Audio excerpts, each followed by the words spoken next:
Assalamualaikum warahmatullahi wabarakatuh. Saya Gita Lestari, mahasiswi STIKIM S14 Kesehatan Masyarakat, ingin menjelaskan materi tentang emosi manusia dari mata kuliah Psikologi Kesehatan. Ada beberapa topik yang ingin saya bahas. Yang pertama, definisi emosi, kedua, fungsi emosi, ketiga, teori-teori tentang emosi, keempat, perkembangan emosi, kelima, gangguan emosional, keenam, macam-macam emosi. Definisi emosi. Menurut William James, kecenderungan untuk memiliki perasaan yang khas bila berhadapan dengan objek tertentu dalam lingkungannya.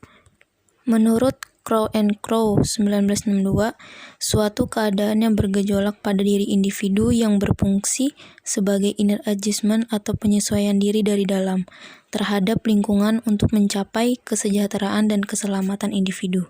Menurut Jalaluddin Rahmat, memberikan bumbu bagi kehidupan tanpa emosi, hidup ini kering dan gersang.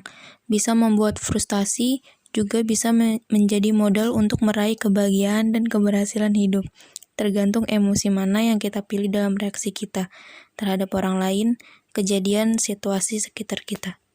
Menurut Watson, 3 emosi dasar manusia yaitu: yang pertama, berkembang menjadi anxiety atau cemas, kedua, berkembang menjadi anger atau marah, ketiga, menjadi simpati. Menurut Descartes, 6 emosi dasar manusia. Yang pertama, keinginan, kedua, benci, ketiga, kagum, keempat, kesedihan, kelima, cinta, keenam, kegembiraan. Ada 4 fungsi emosi menurut Coleman and Hammond. 1. Pembangkit energi, kedua, pembawa informasi, ketiga, pembawa pesan, keempat, sumber informasi. Teori-teori tentang emosi. Yang pertama, teori emosi 2 faktor. Ada Schechter and Singer, yaitu reaksi fisiologik dapat saja sama, seperti jantung berdebar, tekanan darah naik, nafas bertambah cepat, adrenalin meningkat. Terjadi bila rangsangannya menyenangkan, maka emosi yang timbul akan menyenangkan. Tapi bila rangsangannya membahayakan, maka emosi yang timbul adalah rasa takut yang membentuk keyakinan tentang apa yang dirasakannya. Menurut teori emosi James Link, emosi terjadi setelah terjadinya reaksi psikolog, seperti takut karena kita lari setelah melihat ular. Jadi, emosi adalah hasil persepsi seseorang terhadap perubahan-perubahan yang terjadi pada tubuh sebagai reaksi terhadap rangsangan dari luar. Contohnya, takut pada harimau. Respon dipersepsikan. Timbul rasa takut. Contoh, orang tertawa bukan karena senang, tapi senang karena tertawa. Teori tentang emosi. Teori atau emergency menurut Cannon. Emosi adalah sebagai pengalaman subjektif psikologik, timbul bersama-sama dengan reaksi fisiologik seperti jantung berdebar, tekanan darah naik, nafas bertambah cepat, adrenalin meningkat.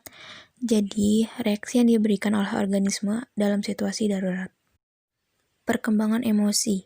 Reaksi emosi sangat ditentukan oleh lingkungan, pengalaman, kebudayaan, dan individu itu sendiri.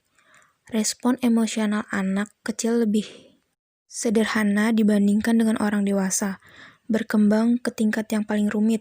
Contohnya, anak kecil marah berbeda dengan orang dewasa. Respon emosional melalui 4 jalur. Ada stimulus, perasaan, respon-respon internal, pola-pola tingkah laku. Perkembangan emosi ditentukan oleh proses pematangan dan proses belajar. Seorang bayi untuk bisa tertawa memerlukan tingkat kematangan tertentu. Setelah besar digunakan untuk mengekspresikan perasaan tertentu. Ilustrasi seorang bayi sampai dewasa. Baru lahir menangis, 3 bulan rasa senang dan gembira, 5 bulan marah dan benci, 7 bulan perasaan takut, semakin besar kemudian untuk belajar, berkembang emosinya semakin rumit, ditentukan oleh proses belajar dan kematangan pada saat dewasa. Gangguan emosional. Teori lingkungan menurut Russell, penyakit mental disebabkan oleh berbagai kejadian yang menimbulkan terjadinya stres. Contohnya, anak menangis karena diolok-olok. Lingkungan dapat berupa lingkungan fisik dan juga psikologis. Seperti pisau tajam bisa menyebabkan nyeri fisik, kata-kata tajam bisa menyebabkan nyeri psikologis. Tekanan emosional dapat dihilangkan jika penyebabnya ditiadakan terlebih dahulu. Teori ini mengabaikan aspek dari individunya, yang memiliki perbedaan dengan individu lain. Ada teori afektif, perasaan bawah sadar seseorang menentukan emosinya, seperti perasaan takut, benci, senang yang terus ditekan ke dalam alam bawah sadar, dalam waktu tertentu akan dibangkitkan ke alam sadar. Masalah emosional akan hilang apabila emosinya diungkapkan ke dalam kesadaran dan individu menyadari bahwa bagaimana ia telah menciptakan masalah-masalahnya sendiri tanpa mengetahuinya. Menurut Albert Ellis, masalah timbul bukan karena disebabkan langsung oleh masalah kita atau perasaan bawah sadar kita, tapi melainkan oleh karena pendapat yang salah dan irasional. Untuk mengetahui keseimbangan emosi dengan cara mengidentifikasi ide-ide pada si anak, penggunaan logika yang ketat, kemudian diperlihatkan dan diyakinkan betapa tidak rasionalnya ide-ide tersebut.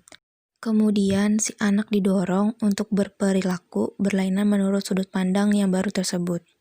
Yang bikin tegang bermasalah itu adalah pikiran kita sendiri.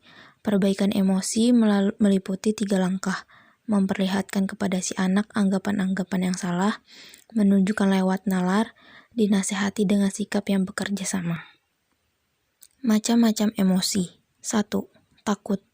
Mempunyai nilai positif dan negatif. Terbentuk dari sejak kecil, bahkan orang dewasa pun mempunyai masalah. Kedua, marah. Pada anak kecil menjatuhkan diri di lantai, menendang, menangis, teriak, dan lain-lain. Ini dipengaruhi oleh faktor pematangan dan belajar, diarahkan ke dalam diri atau keluar dirinya. Yang ketiga, cinta. Apakah cinta? Menurut buku The Art of Loving, sebagai alat untuk mengatasi keterpisahan manusia, sebagai pemenuhan kerinduan dan kesatuan. Akan tetapi, di atas itu semua ada kebutuhan biologis. Teori cinta dari Sternberg ada 3 komponen cinta.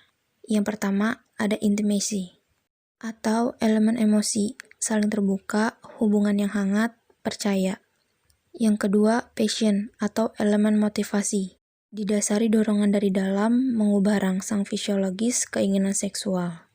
Yang ketiga, komitmen, atau elemen kognitif, keputusan untuk mencintai dan tetap bersama dengan orang yang dicintai. Orang cenderung untuk memilih partner yang seperti diri mereka. Dan materi yang dapat saya sampaikan semoga bermanfaat bagi kita semua. Terima kasih. Wassalamualaikum warahmatullahi wabarakatuh. Jangan lupa like, comment, and subscribe ya guys.